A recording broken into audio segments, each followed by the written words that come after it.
болғанда көңілде асылайы кең дала жүректе жалын сағындым сені Асыл мұра.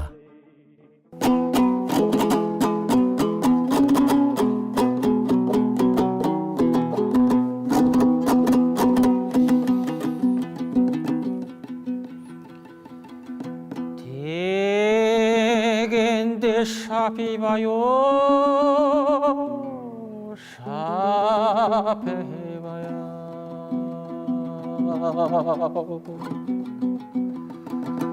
атымды талға байлап келдім жаяу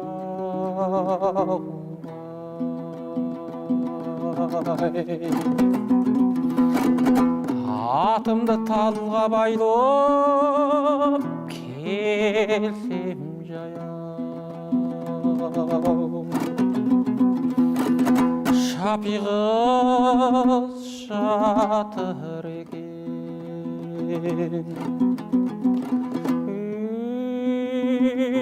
құлоя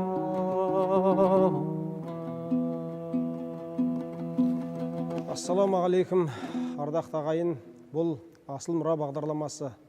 Бағдарламамыздың өткен шығарылымында сонау тарих керуеннен осы күнге дейінгі тартқан ән өнер туралы жалпы қысқаша ғана сипаттама беріп өткен болатымыз. Енді кейбір әндердің өзіне арнайы тоқталып, бүгінгі бағдарламада сол әндер туралы кеңірек тарқатып айтатын боламыз. Осы қазақтың ән өнері тек бір көңілдің қошын келтіретін ғана дүние емес, ол жерде өзіміздің салтымызды, ол жерде өзіміздің ғұрпымызды, тіпті осы өзіміздің болмысымызды көрсетіп тұратын кәдімгі бір деректі дүниелер бар секілді көрінеді. Ол енді қандай әндердің бойынан табылып жатқаны, қандай әндердің бойынан нақты көрініс берген туралы мүмкін бөлек зерттеуді қажет ететін шығар, тіпті осы ғұрпымызға байланысты.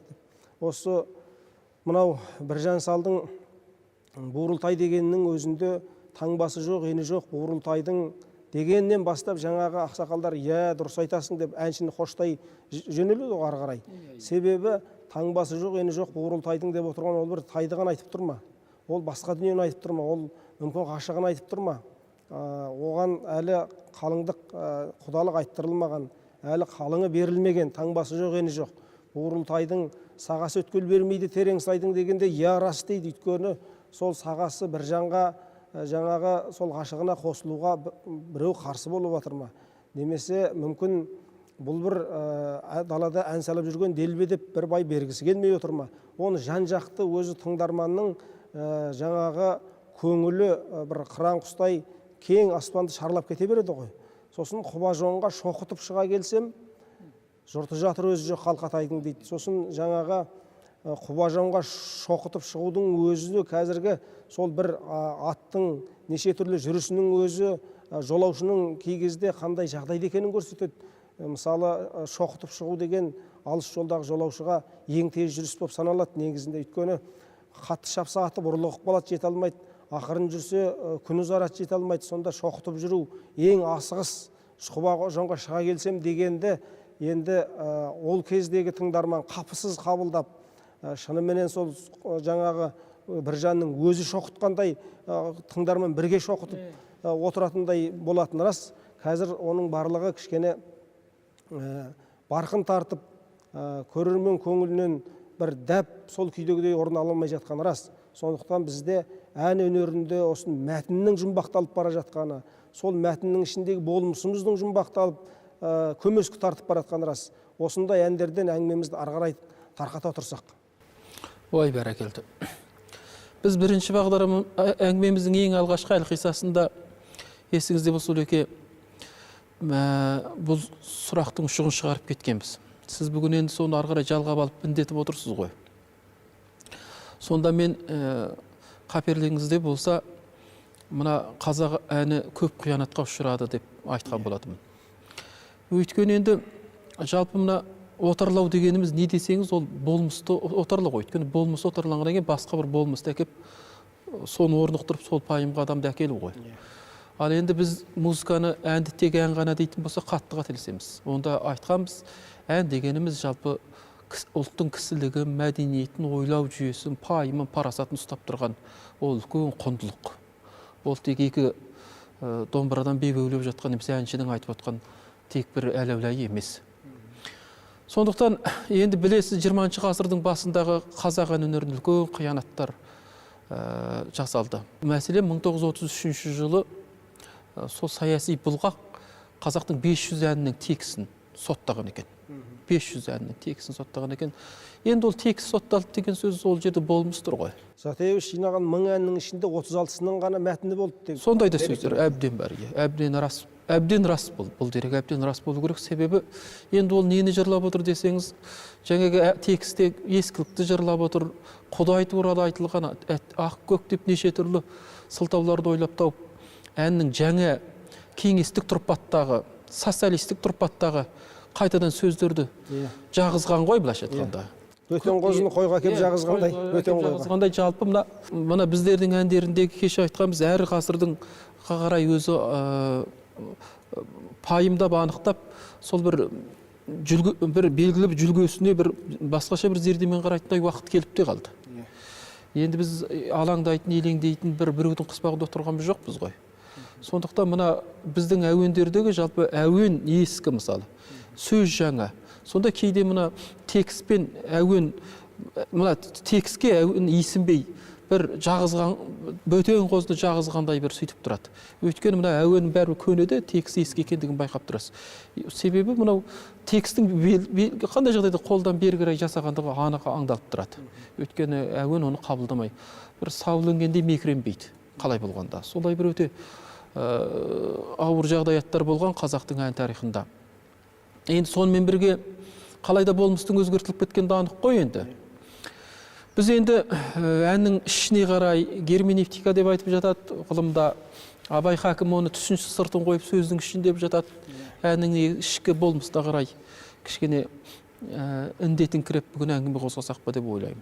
Қазақтың әні тұтас бір дәуірді, тұтас бір көңіл күйді, тұтас бір адамның кейдегі өтіп кеткен өткелектеріндегі жағдаяттардың барлығын баяндап тұрады. Мысал берейік, айталық. Мысал 25 деген ән. Зілғараның әні деп жүрміз. Осы әнді шығарғандағы негізгі мәтініне қарап отырсақ, жасы баршын тартып кеткен адамның 25-ін аңсап шығарып отырғандығы байқалады. Ол енді 25-ке келіп шығарып отқан жоқ. Бұл адам әбден жасы баршын тартып, сол желдеген жігіттігін аңсап, енді 25-ін аңсап шығарып отыр. 25 дейтін бір ұғым енді бір ғажап ұғым ғой. Бір еске алмай тұра алмайтын бір... Осы орайда ойыма келіп отыр, жаңағы осы 25 деп осылай жаңағы аңсап айта беретіні, шын мәнінде өзі қазақ даласында бұрын 25-ке дейінгі енді аса бір адам өлтіріп, аса ауыр жағдайда бір қылмыс өткізбесе, кішігірім кемшіліктері кешіріле беретін дейді. Өзі жаңағы жазылмаған дала заңында сондай ұғымдар, түсініктер бар. Соған байланысты да болса керек кейбір. Енді онанау алдыңда от бар, су бар дегізбеген қайтейін жігітшілік жөнің басқа дейді ғой. Бір жігіттік лепіріп тұрған шақ қой. Ондағы аяғын әнтек басқан қадамы да, шалысын да кешіреді. Себебі жігіттіктің ыстық өрті ғой, алаулаған өрті. Сондықтан ал көбінде мынау адамның бір тентектігі, жаңа желдеген жігіттігіндегі бір ақаулардың барлығы 25-ке телінеді. Қарғарай бір 40-қа келгенде парасат, ол енді ондай ұғым болған телінбейді, байқасаңыз. Сондықтан 25 бір от шағы ғой адамның, алаулаған, алаугер шағы. Сондықтан көп кемшілігін кешіреді. Жаңағы бесіктегі баладан алғыс алған 25, кемпірден қарық салған 25 деген секілді сондай бір қолдаяққа тұрмай тұратын 25 туралы біраз әндер бар ғой. Біраз ән бар ғой. Адамның бір өтпелі шағы ғой. Енді сол мына Зілғара беріп кет дейді, ән әп деп басталғанда беріп кет сақинаңды мыста болса дейді ғой. Беріп кет сақинаңды мыста болса, жүрек ойнап көліп қыста болса дейді.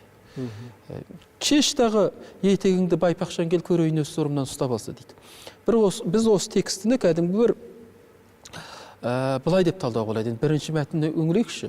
Сол маған өте бір қайран қалдыратыны беріп кет сақинаңды мыста болса, жүрегі ойнап көліп қыста болса. Ол қыс деген кәдімгі қыс емес. Ол айтып отқан. Бұл мына жас адамға тыйым, ырым, тыйымның бәрі қыс қой. Иә. Мынау адам үшін бұл болмайды, үйтуге болмайды, бүйтуге болмайды дегеннің бәрі қысастықтың бәрі қыс қой. Ән жерде қысастық. Енді жаңағы шештағы етегіңді байпақшан кел көрейін өз сорымнан ұстап, ол біреудің бір төсегін бұлғап, некесін бұлғап жүргендегі шаруа емес ол. Шындығында осындай да есерлігі бар деген сөзі ғой. Жаңа 25-тің есерлігі бар. Осын жақты тіпті соны ар тұтпайтындай деңгейдегі ақмақшылдығы деп отыр ғой, тырнақ ішіндегі. Сол енді желдеген жігіттік, сөйтетті 25 дейді ғой. Осы 25 дейді, 25 енді айналып келмес саған дейді. Сол кезде осы 25 деген сөзге, 25-ке осы ұғымның бәрі сыйып тұр ғой. Шындығында адамның 25 сол ғой. 25-тегі табиғатың осындай деген... Дәл анықтама беріп тұр. Сонда бүкіл 25 деген сөйтіп айтып келетті, 25 енді айналып келмес саған дейді ғой, 20. Сонда жаңағы тұрған адамның алдыңда от бар, су бар дегізбеген жас адамның тыйымы болсын. Осының барлығы осы бір-ақ шумақ өлеңде ішінде тұр енді. Енді мынау жаңа айтып отырсыз ғой, қазақ әндері сотталды, мәтіндері өзгертілді деп. Мына қазақта енді салт дәстүрді де ғұрыпты да соттады ғой. Әрине. Бір кезде мысалы қазақ қызын ұзатқан кезде сыңсу айтқан. Сол сыңсу кеңес үкіметі кезінде шынымен ескіліктің жұрнағы саналды да, сол сыңсуға бізде енді өмірден туған шығармалар ғой. Сыңсуға айтылған сыңсулардың өзі әнге айналып кеткен секілді ұқсап тұрады. Мен өзім мына жылқы ішінде ала жүр, ұстай алмай бала жүр дейді ғой. Осыны мен сыңсу екенін, енді бұл ертеректегі шыққан кітаптарда да бар, сыңсу қатарында жүрген шумақ екені. Одан кейін жалпы өз басымнан өткерген, біз бала кезімізде енді анау Алтай өңірінде осы жалпы салт дәстүрдің бір үзіле қоймаған уақытысы шыны керек. Сол кезде жаңағы біздің әпкемізді ұзатқан кезде ең үлкен. Сол кезде жаңағы босағаға сыңсу айтып шығады, сосын кейін үлкен кісілер барлығы тізіліп тұрады, содан әжеден бастайды, әкеге келеді деген секілді, сосын жездеге түседі барлығы. Сонда осы сыңсу бір үлкен жездемізге айтты. Жылқы ішінде ала жүр, ұстай алмай бала жүр, әкем кәрі бауырым жас, көзіңнің қырын сала жүр. Бұл не деген, бұл кей кезде тура дәл осы өлеңнің, мына бұл поэзия дейтін болсақ егер, поэзия өмірге қалай келеді дегеннің тура көзбен көріп қолмен ұстағандай бір сипаты осы. Өйткені жаңағы енді қыз қамқор дейді ғой. Қыз төркін жаңағы алыстап кетсе де төркініне қамқор болып жүреді. Немесе төркініне қайта барған кезде де жаңағы жігіттер жан-жақтан барса қонақтай болып жатамыз. Қыз келсе ауласынан бастап әкесінің жең жағасының кірінің барлығын жаңағы жарқыратып қояды. Осы жерде сөзіңізді бір тұздықтап жіберейінші, ары қарай алып кетесіз ғой. Мынау сыңсу дегеннен шығады ғой. Сонда мына көбінде қазақтың қара өлеңінде біз ойлаймыз, ана негізгі түйінді 3 пен 4-ке түсіргісі келіп отыр деп. Шындығында 1, 2, 3, 4 жолда тұтасымен ой айтады. Мысалы айтайық, жаңа сіздің сыңсуыңыздан шығады, қазақтың қыз жат жұрттық, қыз қалай болғанда жат топыраққа бұйырылған адам ғой. Сонда қазақтың қара өлеңі айтады. Етек ақ көйлектің қиылмаған дейді. Етек ақ көйлек, неге етек ақ көйлектің қиылған жоқ? Оны қазір талдаймыз. Етек ақ көйлектің қиылмаған, не болғанын білмеймін, бұйылмаған. Дүниеде қыздан сорлы жан бар ма екен, өз елінен топырақ бұйырмаған дейді ғой. Иә. Сонда етек ақ көйлегі деген мен түсінікті ғой, қиылмаған, мен қызбын деген сөз ғой, мен кірпиязым кірген жоқ, қызбын деген сөз ғой. Соны енді көйлекпен беріп отыр ғой. Не болғанын білмеймін, бұйылмаған дейді. Кеп қойды ғой енді. Аз дәурені кеп қойды бұлағай күні. Енді дүниеде қыздан сорлы жан бар ма екен, өз елінен топырақ бұйырмаған, ана әппақ киімі бар емес па? Қыздың әппақ киімі мына өзінің төркіннен бұйырылған кебін екен ғой. Енді одан кейін оның өз үйінде жатуы жоқ босаға да ғой. Бұдан кейін өз босағасынан шықпайды ғой. Сонда тірідей кетіп бара жатқан ақ көйлек. Тірідей кетіп бара жатқан дүниесі. Сондағы жаңа кісіге сыңсу. Өз елінен топырақ бұйырмаған деген дана кебінді алып былай кетіп барады ғой. Тірідей шығарылып тастаған кебін ғой. Қайтып енді сонда дүниеде қыздан сорлы жан бар ма екен, өз елінде топырақ бұйырмаған дейді. Одан артық не керек енді? Сонда бүкіл осы бір өлең бүкіл қыз дәуреніндегі шындықты бәрін ишаралап тұрған, бойына сақтап тұрған ән ғой енді. Сөз ғой енді. сол қыз жаңағы кетіп бара жатқан кезде мына адамның ойына сондай жаңағы ән немесе поэзия қалай келеді деп ойлаймын. Жылқы ішінде ала жүр дейді. Енді ала туралы анықтама көп. Ала деген таңдаулы деп те айтады. Енді жарайды, оған тереңдемей қояйық. Жылқы ішінде бір ұстайтын, таңдайтын жылқысы жүр дейді ғой. Ұстай алмай бала жүр дегені бауыры ғой. Енді бір жағынан шығысып өзі ұстасайын десе, бұл жас жұртқа жаралған, бұл кетіп қалды ғой. Енді сосын әкем, кәрі бауырым жас, көзіңнің қырын сала жүр деп, ең ұзатылып баратқанда сыңсу сәтінде жездесіне, кімге айтып отыр, оны жездесіне айтып отыр. Дәп осы сөз айтылған кезде осы сыңсу жай ғана ғұрып емес, бұл кәдімгі өмірде атқарып тұрған миссиясы, қызметі бар. Және сол кетіп баратқанда тапсырылған сол сөз аманат сөз ретінде ана өзінің қалып баратқан төркінінің арғарайғы өмірінің жаңағы бір жұтаң күйде кешпеуіне септігін тигізетін үлкен дүниелер секілді. Сонда әнді жаңағы кей кезде біз өнер үшін деп айтамыз ғой. Қазақтың өнері менің пайымымша өмір үшін, өмірдің өзінен алынған, өмірді арғарай сүруге, өмірді арғарай құлпыртуға, немесе жадау көңіліңді жадыратуға деген секілді үлкен жаңағы миссиямен дүниеге келетін бір ұлы қазына шындығында. Тіптен біз осы әндердің мәтінін қойып, кей кездерде бізге сол жаңағы илегай деп жатады, немесе гәкку деп жатады. Арасында кейбір жаңағы бір түсініксіз сөздер болады. Осы сүйемел ма, жоқ, бұның бір мағынасы бар ма, оны да көп ажырата бермейміз. Мысалы, өткенде бір сіздің жазбаңыздан көріп қалдым, бөде үй туралы. Сол бөде үйдің біз бөде үй дейміз ба, оған дейін көп әншілер соны тіпті әннің айтылған кезінде де бір түсініксіз бір сөздермен айтылып жүрді. Сөйтсек, ол бір үлкен ғұрыпқа саятын дүние екен. Осы туралы кеңірек айтып отырсаңыз. Енді гагигай деген сөздің, гакку деген сөздің жаңағы алдындағы бір бағдарламамызда Жапонда оның белгілі бір түрік музыкасының жалпы жиынтық атау солай деп аталатындығын айтқанбыз. Ол енді мына гакку деген сөздің өзі белгілі бір музыка, әуен, әуез деген сөздердің бір жиынтық ұғым екендігінде музыка мамандары айтып жүр. Демек, мына Үкілі-ыбырайдың гакку дегені сол атауы солай қойылып отыр ғой енді. Тақырып ретінде. Ол жерде гакку деген сөз бір жеке бір одағайлай сөз емес. Бір мағынасыз беріп тұрған сөз емес. Сондықтан сіздің айтып отқан бөде үйіңіз де дәл солай. Оның да жекелей анықтамасы бар. Енді сіздің мына бөде үй деген сөздің сәл тарихына келейік. Ал айтып отқан бөде үй дегенің ұғым бұл Чапибай деген әнде кездеседі. Чапибай ау деген ән, бағана ән басталғанда сол Чапибаймен бастағанымызда сол ғой. Осында бүгінгі біз негізгі тақырыбымыздың лейтмотив ретінде алып айтып отырмыз. Әрине Чапи деген есім сой әйел адамның есім сойы. 18 ғасырда өмір сүрген екен. Жаңа Чапи деген адам. Бұл дерегі бар? Бұл дерегі бар, бұл кісінің дерегі бар. Бұл кісі енді Чапиді талдау үшін жаңа бөде үй деген жалпы ұғым былай. Бөде үй дегеніміз мына қазақта бұрын Амазонка деген бір ұғымды талдап алайықшы. Амазонкалар деген. Ілкіде мына Амазонкалар деген грек мифтерінде кездеседі Амазонка деген. Олар мынау әйел жауынгерлер деген анықтама береді. Мынау ұлы ғалым Серікбол Қондыбай осы Амазонка деген сөзден қазақтың абысын деген сөз бар емес пе? Екі әйелдің бірдегі мысалы екі әйелдің бір-біріне қарым-қатынасындағы абысын дейді ғой, бірін-бірі. Ағайынды екі кісінің жары ғой енді әйел. Сол абысын сөзі белгілі бір заңдылықтарға ұшырау арқылы осы Амазонка сөзінен балалап шыққан дегенде бір ұғымды келтіреді. Яғни сонда бұл мына бұрын ерлердің ғана атты жасағы емес, әйелдердің де атты жасағы болған екен. Қабанбайдың қызы Гауһар, Малайсарының қызы Назым деген адамдар сол атты жауынгердің сапында болған адамдар. Ал мына Чапи 18 ғасырдың орта шенінде 2000 жасақты басқарған адам екен. Атты жасақты басқарған адам болған екен.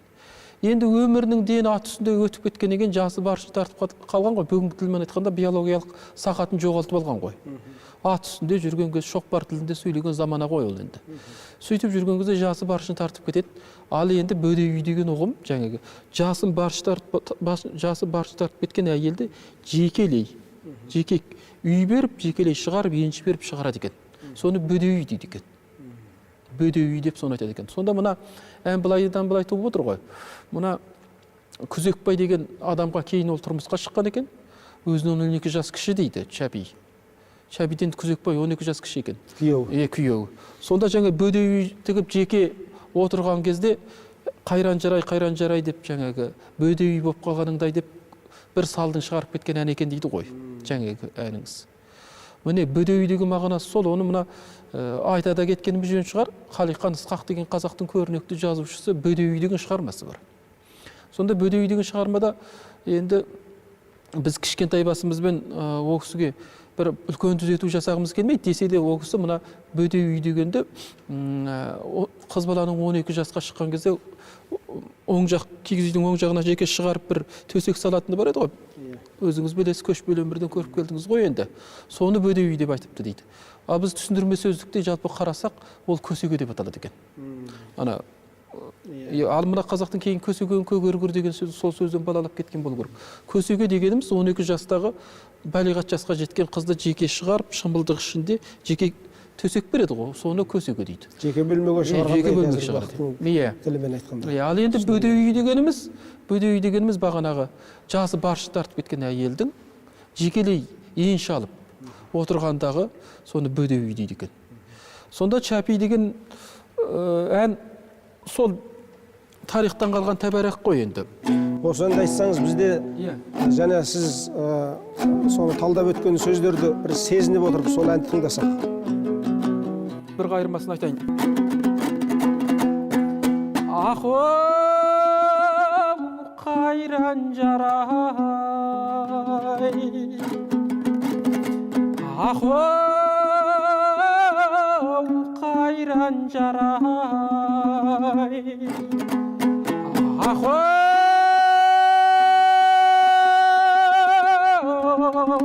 қайран жарай, пай ай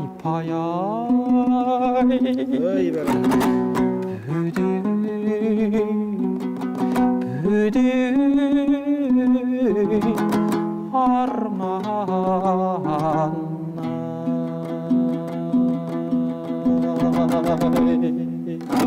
Ай бәрекелді. Енді осы әннің қайырмасындағы біздше қазірше айтқандағы одағай сөздің бір сөздің өзінен осыншама ғұрып, осыншама салттың, дәстүрдің бар екенін аңғарып отырмыз. Бір кішкене бір ғана сөз осыншама дүниеден ақпарат беріп тұр. Мына біз өзі халық әнінде де бар. Баянауыл басында балалы құр дейді ғой. Бір сөз айтам, ей қалқа мойныңды бұр. Баянауыл басынан бұлыт кетпес, қиядағы түлкіге құсым жетпес. Ауылыңның тұсынан аттанғанда қошағатай дегенің естен кетпес дейді. Соның жаңағы Баянауыл басында балалы құр дейтін жерде бір сөз айтам, ей қалқа мойныңды бұр. Ауылыңның тұсынан ән салғанда ақбоз үйге сүйеніп қарада тұр дейді. Ал Нұржан Наушабай айтады, көкенай ақбоз үйге сүйенген біздің де қалқам екен дейді. Енді бұл екеуімен тоқталып қалмайды. Жаңағы балуан шолақ ғалиясында ойда тұрып ғалия ақбоз үйге сүйенгенді дейді. Осының барлығы, осы енді халық әні де бар, халық композиторының әні де бар, халық ақының бәрінде айтылып атқан бұл ақбоз үй не деп ойлайсың ғой, шын мәнінде. Біз өзі кішкентай кезімізде жаңа киіз үйге сүйеніп тұрған кезде үлкен кісілер не зарығып тұрсың, үй арқаланба деп жаңағы тыйым жасайды. Сонда бұл ақбоз үйге сүйеніп қарада тұр, немесе ойда тұрып қали ақбоз үйге сүйенген деген сөздер, енді мына жігіт ол қызға ғашық болды ал. Қыз соған мақұл ма екен деген сұраққа жауап сол ақбоз үйге сүйеніп тұрған екен. Ол бұл ишараның тілі дейді ғой, былайша айтқан кезде. Бұл мені күтіп ақбоз үйге сүйеніп тұр, ол зарығып тұр, мені күтіп тұр деген мағынада айтылған екен. Шын мәнінде бұның өзі сол кездегі мысалы жігіттердің әдебі ме деп ойлаймын. Осы кездің тілінде болса, менің жаңағы су маңдатып соңымнан 80 қыз ертіп жүрмін деп айтатын мүмкін. О жерде ондай нәрсе айтып тұрған жоқ, о жерде ақбоз үйге сүйеніп қал. Тек қана әдебімен айтып тұр соның. Одан кейін қазақта өзі қыздың қадірі сондай болған ғой, қыз қанша ғашық болса да өзі бірінші сөз салмайды жігітке. Ол сонысымен жаңағы қазақтың қызы деген қайран атты, қапыз қайран атты, қалай айтқан қайран бабам дейтін сөзге лайық болды ғой. Ал сонда ол сол зарығысын жаңағындай ишараның тілімен ғана көрсетті. Сол көрініс кейін Қыз жібек фильмінен көрген кезде мен енді бір алтын адам қазып алғандай болдым, шынында қуанғанда. Өйткені анау төлеген жатыр, әкесі қайтадан жібермей жатыр. Бір кезде Ақбозат кісінеп судың ар жағына өтіп кетеді. Сосын кейін төлеген орнынан атып тұрып, шаңыраққа қараса, жаңағы қаздар бұлтқа сіңіп кетіп бара жатыр. Енді күз болды. Енді бармаса жібек күдерін үзеді деген әңгіме ғой.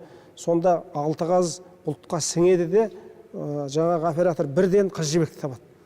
Сонда Қыз жібек Ақбоз үйге сүйеніп тұр. Сол Ақбоз үйге сүйенгенін мен әдейі санап қарадым, 25 секунд кәдімгі ірі планда ұстап тұрған екен режиссер. Ар жағына бір мұңлы бір музыка келген, сосын жаңағы Қыз жібектің үкісі желмен бұлғақтап тұр. Мазасыз жел ғой енді. Сол көріністі содан кейін ғашықтың тіліменен қандай ақын мың сөзбен жырласа да осы көріністі бергенде әсер бере алмайды. Ал мен соны көріп отырып, енді Қыз жібекті талай көргенбіз. 40 рет көргенсің, тағы бір мерекеде қойып жатса алдына тағы отыра қаласың. Сонда осы Ақбоз үйге сүйеніп тұру дегенді нақты біз ақылмен танып білмесек те, ол біздің жанымыздағы жады бар ғой. Біз енді иттен туыбінен шыққан жоқпыз, 77 атамыздан бері шынжарланып келе жатқан өзіміздің жаңағы тарихымыз бар, тізбегіміз бар деген секілді. Сол жанның жадысына сондай дүниелер жазылып қалғаннан кейін, осы біздің классиктер сондай дүниені дөп басып дәл қойған кезде сол біздің жанымызды баурап ұстап қалатын секілді. Немесе сол бір жаңағы рухани азықты жаңағы қаншама өзінің тән табиғатына алыс тағамдарды жеп етті сағынып кеп бір алдыңызға жаңағы қазысыменен, соқталы қазысымен бұрқ етіп алдыңызға келгендей қуанып қаласыз жаңағы жерде. Сонда бұл біздің төл табиғатымыздағы нәрсені осында ишарамен беріп тұрған дүние екен. Енді шын мәнінде қазақтың қызының жаңағындай табиғатын Ақбоз үйге сүйеніп тұрғанның бүкіл ғашықтық дүниесін сол бір үнсіз қимылмен беріп тұрған табиғатын біз енді оған жетпек түгілі оны түсінуден қалып бара жатқан секілдіміз. Шын осы орайда мен айта кетейінші, жаңағы біз эстрадаға да мен оны бір арнайы талдап соғайын деп отырған жоқпын. Бір ғана қайда барсам, анда барсам жоқсың, мында барсам жоқсың, ана қалада жоқсың, мына қалада жоқсың деп мысықтай мауығып, байыз деп жаңағындай байсырап айтқан ән бүкіл қазір елді шарлап кетті. Сол елді шарлап жаңағы 5-6 жастағы қыз балалар соны айтып отыратындай күйге түсіп қалдық. Сонда мен осы әнге байланысты, тек қана жаңағы қайдасың дейтін әнге байланысты, қазақтың қызының ары немесе қазақтың қызының беделі осы ән дәрежесінде табанға тапталып көрген жоқ деп айтар едім бұрынғы. Ал осы жаңағы біз жаңағы Ақбоз үйге сүйеніппенен осының аралығындағы салыстырманы қарасақ, ол жер мен көктей бір алшақтық, сосын қазақтың парасат пайымменен биіктігінің, сосын бүгінгі біздің рухани күйіміздің соншалық жүдеу екенін көрсететін бір көрсеткіш секілді ұқсап тұр. Дұрыс айтасыз, Сұлеке. Енді мен әйтеуір қағазда, қаламда қатысы бар адамдарымыз ғой. Мына бір шумақ қазақтың, сіз енді қыздың еркекке деген назын айтып отырсыз ғой. Жаңағы қыз бала қалай болу керек деген дүние ғой. Соны жаңағы андағыңыздың сол Ақбоз үйге сүйену бір символдық мағынасы ғой қыздың. Жеткізудің, сүйіспеншілігін жеткізудің, тілегін жеткізудің, назын жеткізудің бір көрсеткіш ретінде айтып отырсыз ғой. Бірақ енді мен еркектің керісінше әйелге бір сүйіспеншілігін жеткізетін жалғыз қара өлең шумағын оқып айран асыр қалдым. Қайран қалдым. Сонда жылқым сусар сәскеде шаппа көлге дейді ғой. Жылқым сусар сәскеде шаппа көлге, жаным сергір сен жақтан соққан желге дейді. Қараңызшы ана жерде қыз тұр. Содан қыздың жағынан соққан желге жаның сергейді жігіттің. Қандай поэтикалық қуат, қандай атмосфера. Осыны біз айта алдық. Осыны білмегеннен өлең бола ма, осы халді білмегеннен. Енді одан кейін сен есіме түскенде беу қалқадай көзімнен аққу жүзер аққан селге дейді ғой. Көзімнен аққу жүзер аққан селге деген не деген поэтика. Сонда қаншалықты ынтықтық, қаншалықты ынтызарлық қараңызшы. Өлең айтқым келмейді ерінгенде, бойым байсал тартады керілгенде, төбем көкке жеткенде қуанамын, тақияның төбесі көрінгенде дейді. Анау бір белегірдің астынан жаңағы құсы бұлғақтап тақиясының төбесі көрінген кезде оның төбесі жеткендей, жаңағы бой байсал тартып, ән салмай керіліп жатқандағы күйінің бәрінен жаңағы ауытқып бір керемет күй кешкен дүниесінде осындай әндермен сипаттап. Әрине. Сондықтан қазақ, енді біз қазақты қалай ел қылмақ, осы болмысты қалай түсіндірмек керек дейтін болсақ, мен ойлаймын, жалғыз ғана соның тағаны мектеп қой деп. Жалпы бізде мектептің музыкалық бағдарламасы дегенді қайта түзіп жазып шығу керек. Егер біз мына өзіңіз білесіз, біз мектепте не айтып өстік, баянмен, мен өз басым мысалы баянмен үйретті бізді. Жаңағы ақ қапалақтап қар жауды, күн сөнбесін әлемнен, бұлт өнбесін, қасымда болшы мама, болайын мен даман деген секілді.